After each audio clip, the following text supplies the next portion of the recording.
Good morning, FlossTube. This is Apple here on a sunny Massachusetts morning. Back for FlossTube number 7. It has been, I think, about a month since I did my last FlossTube video. And to be honest, it's because I didn't get a lot of stitching done. I mean, it was a great time for some of my favorite shows. We had Game of Thrones, right? And the big finale. We have Spanish Princess started. I think we're into episode 3 now. We had Nightfall. And just, it's the end of spring, getting into summer, and there's all the prep that goes into all the fun things that you want to do. I got virtually no stitching done last weekend. My husband and I went up to Salem for the day.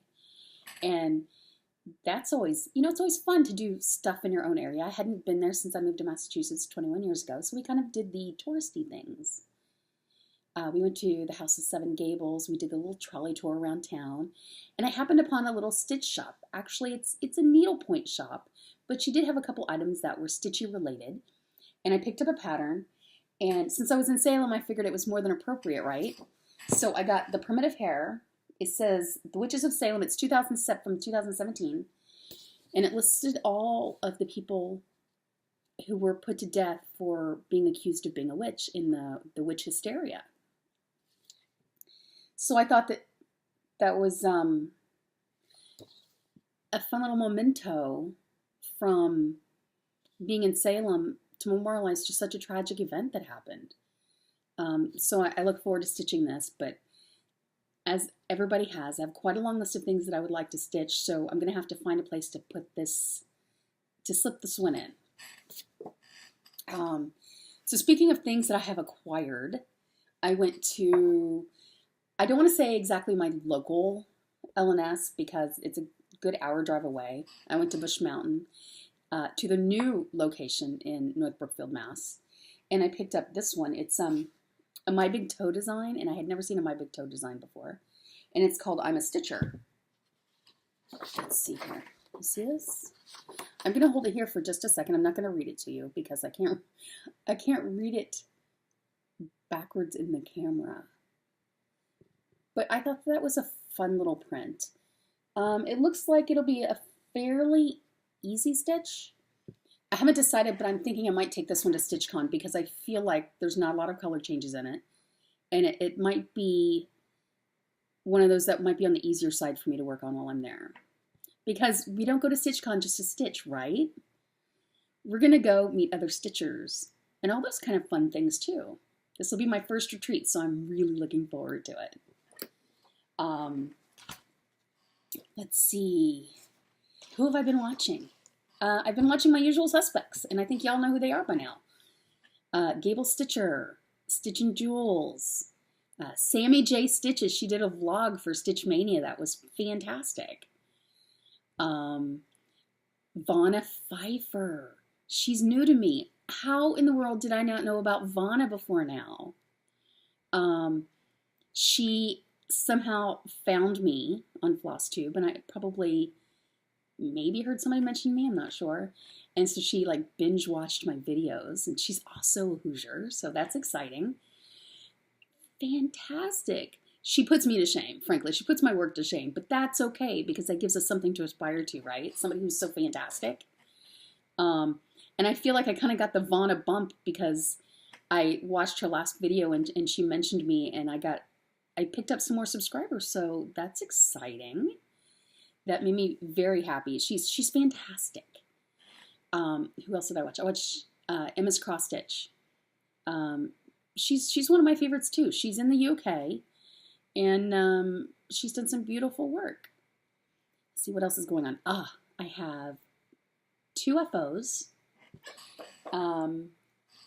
My last video, I showed you that I was working on Cherry Blossom, the geisha. Kind of to remember my trip to Japan about, right? You need something to remember just besides the souvenirs, because souvenirs come and go. But if you stitch something, you're stitching that memory in there, right? So I have her finished. And if I can figure it out, I will insert a picture somewhere. I don't know where it goes. Maybe here.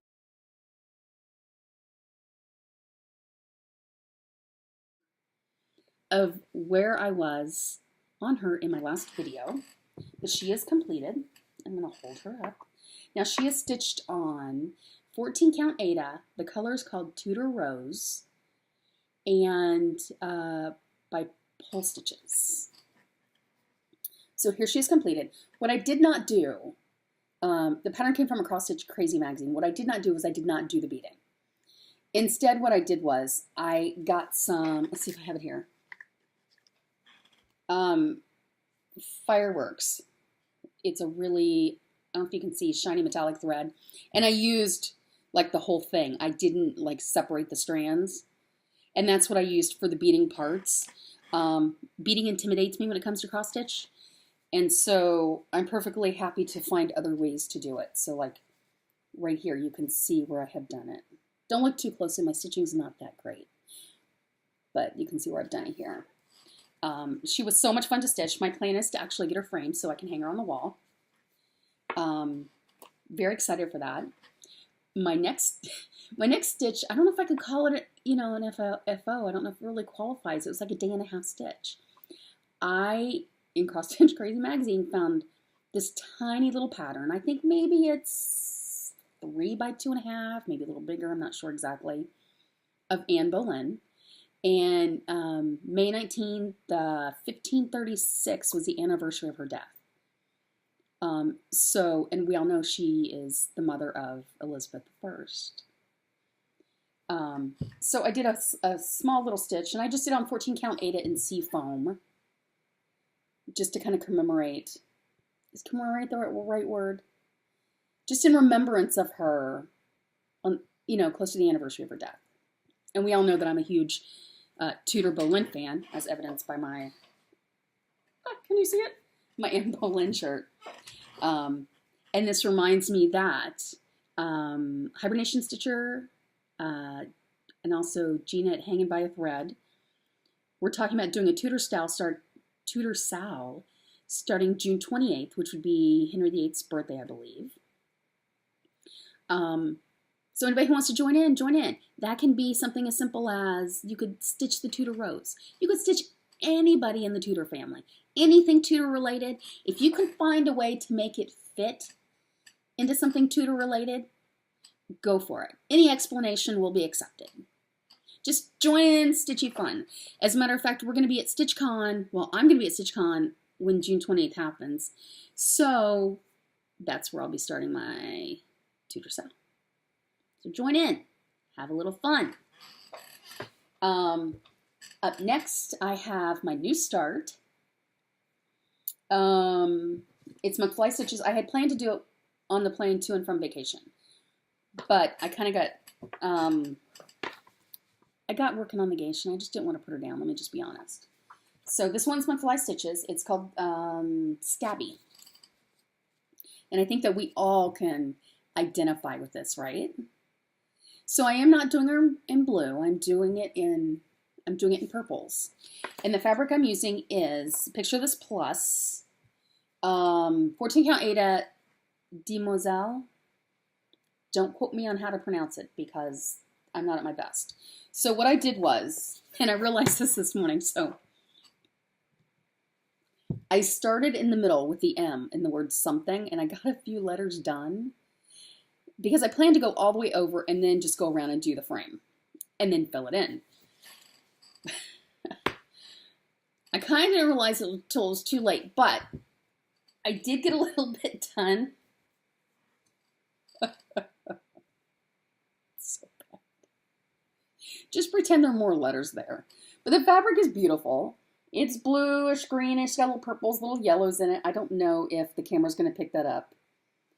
But my goal is to finish the word something today so that it doesn't look so, is inappropriate the right word? Kind of inappropriate, but you know, when you stitch, things happen, right? So that's my start. My next thing is, I was going through this old tub of photos, and somehow I feel like I end up being the keeper of the family photos. And we all have this tub or this box of old photos we, you know, tucked away somewhere. And I was going through mine and I happened upon something I hadn't seen in a very long time.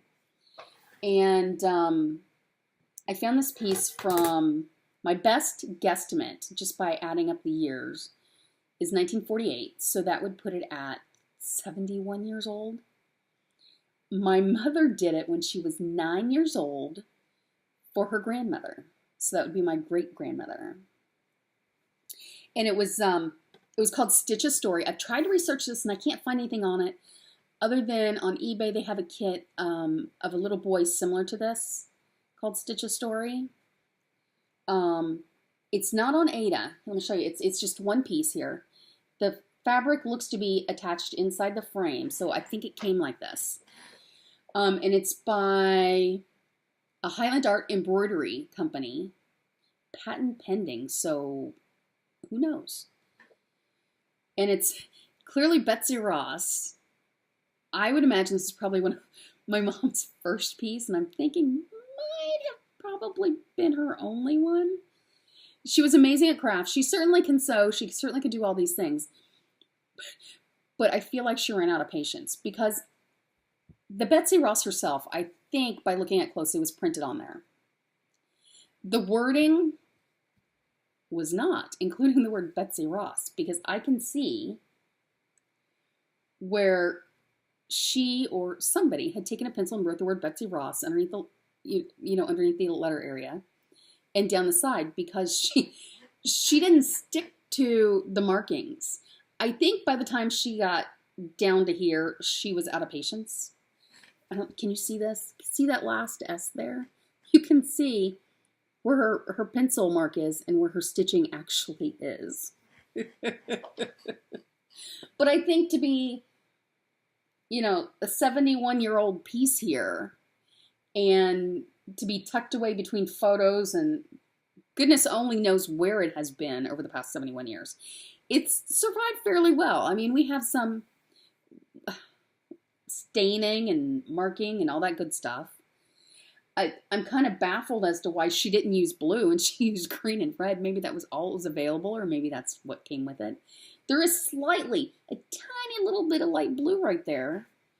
But I would have thought Betsy Ross would have been, red and blue. Who knows? Anyways, I kind of think it's precious. I'm amused by it more than anything. And I'm going to hang it on my wall somewhere. It comes with a nice little hole here, so I'll just get a tiny little nail and we'll hang it on the wall. So if anybody knows anything about these Stitch a Stories, can you just put the information down below? I think it's pretty interesting. It's not Ada. I don't know if I mentioned this. It's clearly not Ada. It looks like linen. There's nothing on here. Let's see if I can get it close enough. There's nothing on here that looks like anything is even.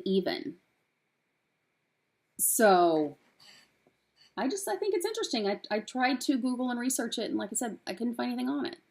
And unfortunately, there's nobody that I know that I can ask about it. My grandma has long since passed, and so has my mother. And I don't know who to ask about it. It'd be fun if they did stuff like this again. I think it's adorable. I'll show you the back. For a 9-year-old, I think that's not so bad. I think she gave it a good effort. So anyways, that's what I'm going to end my video on. Betsy Ross. So I hope you like, subscribe, ding my bell, and hopefully I'll catch up with y'all at StitchCon. I hope to make another video between now and then. If not, I'll see y'all there who's there. If you're not going to StitchCon, then I'll see you in my next video. So I will catch y'all in the next go round. Bye.